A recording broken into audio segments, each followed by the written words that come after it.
শিকার হয়েছে। মিন্টুকে সহায়তা পারলে বা তাকে দাঁড়িয়ে রাখতে পারলে অনেকের উপকার হবে। যারা মিন্টুর নেতৃত্বে মিন্টুর হাত ধরে আজকে তারা ভালো ভালো জায়গায় আছে। মিন্টুর জন্য নাকি অনেকের মুখ থাকছে না, তারা নাকি লজ্জা পেয়েছে।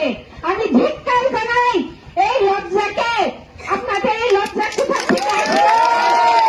আপনাদের এই লজ্জা কোথায় পেলেন? আপনারা লজ্জা কোথা ভুলার জায়গাটা কে করে দিয়েছে? সেই সাইদুল করিম মিন্টু রক্তক্ষরণ হচ্ছে হরিণাকুণ্ডবাসী শুধু না, আমি মনে করি বাংলাদেশের গণপ্রান্তে জনপথে মৃত্যুর জন্য আন্দোলন করা লোক আছে, আন্দোলন করছে। যুবপরে সর্বশেষ আল্লাহ আছে, সামনে আপনারা আছেন। আপনারা দাবি করে আপনাদের নেতৃত্ব দিয়ে মানুষের এই আন্দোলনের যে শক্তি সেটা হয়তো অনেকেই জানেন না বা জানলেও ভুলে গেছেন। যা কিছু আজ পর্যন্ত দেশ স্বাধীন হয়েছে আন্দোলনের মাধ্যমে।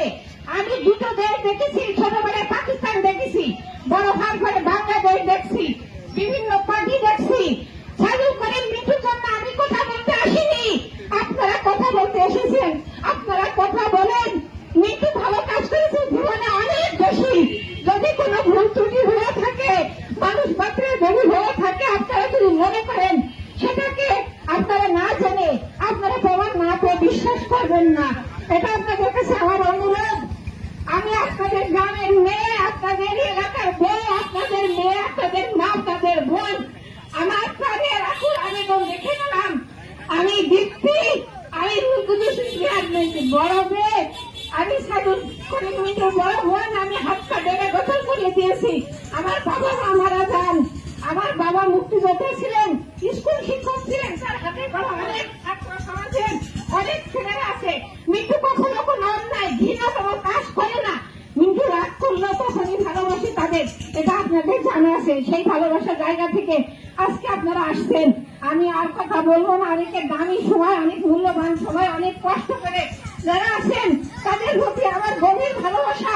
আর আল্লাহ পাকের কাছে যদি আমার দুটো হাত তুলে কোনো রকম দোয়া কাজে লাগে, আমি আমার ক্ষুদ্র জীবনে সেই দোয়া করি।